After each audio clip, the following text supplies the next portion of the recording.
ಕನ್ನಡದಲ್ಲಿ first time original A rated cinema ಆಗ್ತಾ ಇದೆ. ವಿನಯ್ ರಾಜ್ಕುಮಾರ್ ಇಷ್ಟು ದಿನ ಸೈಲೆಂಟ್ ಆಗಿದ್ದವರು ದಿಢೀರ್ ಅಂತ ವೈಲೆಂಟ್ ಆಗ್ಬಿಟ್ಟಿದ್ದಾರೆ. ಇದು ಒರಿಜಿನಲ್ ಎ ರೇಟೆಡ್ ಸಿನಿಮಾನ ಫಸ್ಟ್ ಟೈಮ್ ಕನ್ನಡದಲ್ಲಿ ನಾವು ನೋಡಬಹುದು ಪೆಪೆ ಮುಖಾಂತರ. ಈ ಹಿಂದೆ ನಾನು ಇದೇ ರೀತಿ ಎ ರೇಟೆಡ್ ಸಿನಿಮಾನ ಎಕ್ಸ್ಪೀರಿಯನ್ಸ್ ಮಾಡಿದ್ದು ಆನಿಮಲ್ ಮುಖಾಂತರ. ಅದಾದ್ಮೇಲೆ ನಮ್ ಕನ್ನಡ ಸಿನಿಮಾ ಪೆಪೆ. ಟ್ರೈಲರ್ ನೋಡಿದಾಗಿಂದ ಫುಲ್ ಸೈಕ್ ಆಗ್ಬಿಟ್ಟಿದೀನಿ. ಏನ್ ಇಷ್ಟೊಂದು ಬೋಲ್ಡ್ ಆಗಿ, ಇಷ್ಟೊಂದು ವೈಲೆನ್ಸ್ ಆಗಿ, ಇಷ್ಟೊಂದು ವಲ್ಗರ್ ಆಗಿ ಟ್ರೈಲರ್ ನ ಬಿಟ್ಟಿದಾರಲ್ಲ, ನಿಜವಾಗ್ಲೂ ಇದನ್ನ ನೋಡ್ಲೇಬೇಕು ಅಂತ. ಯಾವ ಸೀನ್ಗೆ ಅಂತ ಗೊತ್ತಲ್ವಾ? ಟೈಮ್ ವೇಸ್ಟ್ ಮಾಡ್ತಾನೆ ಟ್ರೈಲರ್ ಒಳಗಡೆ ನುಗ್ಬಿಟ್ಟು ಏನೇನೆಲ್ಲ ಇದೆ ಅನ್ನೋ ಒಂದು ಸಾರಾಂಶನ ಇಂಡಿ ಈರ್ಬಿಡೋಣ. Ready, let's go. Screen opening ಅಲ್ಲೇ ಹೀರೋಯಿನ್ ಬ್ಲೇಡ್ ನ ತಗೊಂಡು ಇಷ್ಟೊಂದು ಬ್ರೂಟಲ್ ಆಗಿ ಯಾರನ್ನ ಕೊಲೆ ಮಾಡಿರ್ಬೋದು ಅಂತ ಜಸ್ಟ್ ಥಿಂಕ್ ಮಾಡು. ಅದ್ಯಾಕೆ ಧರ್ಮ ಆಗಿರ್ಬಾರ್ದು ಅಂತ. ಪೆಪೆ ಇಲ್ಲಿ ಮೆನ್ಷನ್ ಮಾಡಿರೋದು ರಾಯಪ್ಪ, ಧರ್ಮ, ಗುಣ, ಪೆಪೆ ಇವ್ರಿಷ್ಟು ಜನಕ್ಕೂ ಸಂಬಂಧಪಟ್ಟಿರುವಂತ ಸ್ಟೋರಿ. ಅದನ್ನ ಪೆಪೆನೆ ಹೇಳ್ತಾ ಇದ್ದಾನೆ. ಸೊ ಒಟ್ಟಿನಲ್ಲಿ ಪೋಕಲ್ ಸ್ಟೋರಿ ತರ ಇವ್ರ 4 ಜನಕ್ಕೂ ಜಾಯಿಂಟ್ ಆಗಿರುವಂತ ಒಂದು ಚೈನ್ ಲಿಂಕ್. ಧರ್ಮ ಇಲ್ಲಿ ದೇವ್ರ ಮರ್ಯಾದಿನ ಹರಾಜ್ ಹಾಕಿರೋದಕ್ಕೋಸ್ಕರ ಜನಗಳೆಲ್ಲ ಸೇರಿ ಅವ್ನ್ ತಿಥಿ ಮಾಡ್ತಾ ಇದಾರೆ, ಗೊತ್ತಲ್ಲ.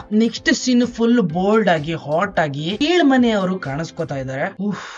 ಇಷ್ಟೊಂದು ಬೋಲ್ಡ್ ಆಗಿ, ವೆರಿ ಹಾಟ್ ಆಗಿ. ಕ್ಯಾಮ್ರಾಮನ್ ಜಲ್ದಿ ಫೋಕಸ್ ಕರೋ ಅಂತ ಹೇಳ್ತಾ ಇದ್ದೆ ನಾನು ಆ ಸೀನ್ ನೋಡ್ತಿದ್ದಾಗೇನೆ. ಓಕೆ ಒಟ್ನಲ್ಲಿ ಇಲ್ಲಿ ಧರ್ಮನ ಕೊಲೆ ಮಾಡಿದವ್ರು ಯಾರಾಗಿರ್ಬಹುದು ಅನ್ನೋ ಒಂದು ದೊಡ್ಡ ಪ್ರಶ್ನೆ. ಇನ್ನೊಂದ್ ಶಟ್ ಅಲ್ಲಿ ಧರ್ಮನ ಹೆಣನ ಸುಡ್ತಾ ಇರೋದು ಅವ್ನ ಹೆಂಡ್ತಿನೇ. ಹಿಂದೆ ಮಯೂರ್ ಪಟೇಲ್ ಅವರು ಕೂಡ ಬರ್ತಾ ಇದಾರೆ. ಹೆಣ್ಮಕ್ಳು ಸುಡಂಗಿಲ್ಲ ಅನ್ಬಿಟ್ಟು ಅವ್ನ್ ಸುಡೋದಕ್ಕೆ ಅಂತ. ಇಂಡಿಯನ್ ಕಲ್ಚರ್ ಗೊತ್ತಲ್ಲ ನಿಂಗೆ. ಪೆಪೆ ಹೇಳಿದಾಗೆ ರಾಯಪ್ಪ, ಧರ್ಮ, ಗುಣ, ಪೆಪೆ ಈ 4 ಜನರಲ್ಲಿ 3 ಜನ ಆಲ್ರೆಡಿ ಗೊತ್ತು. ಧರ್ಮ, ಗುಣ, ಪೆಪೆ. ಇಲ್ಲಿ ರಾಯಪ್ಪ ಒಬ್ಬ ಮಿಸ್ಸಿಂಗ್. ಈ ಕ್ಯಾರೆಕ್ಟರ್ ಯಾರಾಗಿರ್ಬಹುದು ಅನ್ನೋದು ಸಸ್ಪೆನ್ಸ್. ಮೋಸ್ಟ್ಲಿ ಮೇನ್ ವಿಲ್ಲನ್ ಕೂಡ ಆಗಿರಬಹುದಾದಂತ ಸಾಧ್ಯತೆ ಇರಬಹುದು. ಇರ್ಬೋದು. ಸಿನಿಮಾದಲ್ಲಿರುವಂತ ವಲ್ಗರ್ ಆಗಿರುವಂತ ಮೇನ್ ಸೀನ್, ಯಾರೋ ಒಬ್ಬ ಅಂಡರ್ವೇರ್ ಕೂಡ ಆಗ್ತೇ ಹೋಗ್ತಾ ಇದ್ದಾನೆ. ಬ್ಯಾಕ್ ಸೈಡ್ ಇಂದ ನೋಡೋದಾದ್ರೆ ನನ್ಗೆ ಇವ್ರು ಅವನ್ ತಲೆನ ಅಬ್ಸರ್ವ್ ಮಾಡಿದ್ರೆ ಬಿಳಿ ಗುರುಗುರು ಇಲ್ಲ ಬಿಳಿ ಗುಂಗುರು ಕೂದ್ಲು. ಈ ಸಿನಿಮಾದಲ್ಲಿ ಬಿಳಿ ಗುಂಗುರು ಕೂದ್ಲನ್ನ ನೋಡಿರೋದು 2 ಕ್ಯಾರೆಕ್ಟರ್. ಒಂದು ಮಯೂರ್ ಪಟೇಲ್, ಇನ್ನೊಂದು ಬಾಲಾ ರಾಜವಾಡಿ. ಇಲ್ಲಿ ಬಾಲಾ ರಾಜವಾಡಿ ಅವರು ಊರಿನ MLA ಆಗಿ ಕಾಣಿಸ್ಕೋತಾರೆ. ಇವ್ರಿಬ್ರಲ್ಲಿ ಬ್ಯಾಕ್ ಸೈಡ್ ಇಂದ ನೋಡೋದಾದ್ರೆ ಇದು ನನ್ಗೆ ಯಾಕೋ ಮಯೂರ್ ಪಟೇಲ್ ತರನೇ ಕಾಣಿಸ್ತಾವ್ರೆ. ಆಗಿದ್ಮೇಲೆ ಮಯೂರ್ ಪಟೇಲ್ ಏನಾದ್ರು ಸೀಕ್ರೆಟ್ ಆಗಿ ಒಳಗೆ ಸಮಥಿಂಗ್ ಇರಬಹುದು. ಬಾಲಾ ರಾಜವಾಡಿ ಅವರ ಗುಂಗುರು ಕೂದ್ಲು ಸ್ವಲ್ಪ ತಿನ್ನಾಗಿ ಚಿಕ್ಕದಾಗಿದೆ. ಬಟ್ ಮಯೂರ್ ಅವ್ರದ್ದು ಬೇಗ್ ಆಗಿದೆ. ಹಿಂದ್ಗಡೆಯಿಂದ ನೋಡೋಕೆ ಮಯೂರ್ ಅವ್ರ ಕೂದ್ಲು ತರನೇ ಕಾಣ್ತಾ ಇರೋದ್ರಿಂದ ಇದು ಮಯೂರ್ ಅಂತಾನೆ ಫಿಕ್ಸ್ ಆಗ್ಬಿಡ್ತೀನಿ ನಾನು. ನೋಡಿದ್ರೆ ಗೊತ್ತಾಗಲ್ವಾ? ಏನ್ ನೋಡಿದ್ರೆ ಗೊತ್ತಾಗುತ್ತೆ. ಮಾಡ್ಬೇಡ ನೀನು. ಈ ಕಡೆ ಧರ್ಮನ್ ಕೊಲೆ ಆಯ್ತು, ಈ ಕಡೆ ಪ್ರಭಾನ ಯಾರೋ ಮಿಸ್ಯೂಸ್ ಮಾಡ್ಕೊಂಡು ಅವಳ ಜೊತೆ ಏನೋ ಆಯ್ತು. ಅದಾದ್ಮೇಲೆ ಪೆಪೆ ಆಕ್ಷನ್ ಇಳಿತಾನೆ. ಈ 2 ಮ್ಯಾಟರ್ ಅಲ್ಲಿ ಪೆಪೆಗೆ ಏನಾದ್ರು ಕನೆಕ್ಷನ್ ಇರಬಹುದು.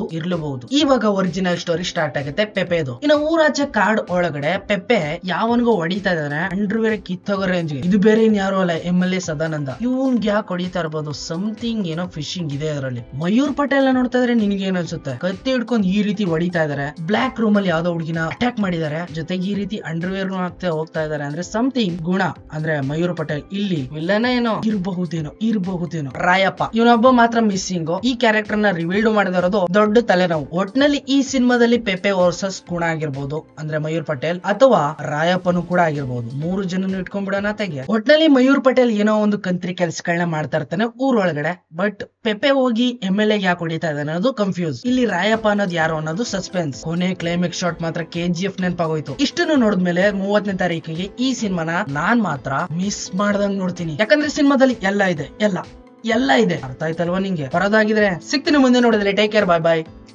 C you.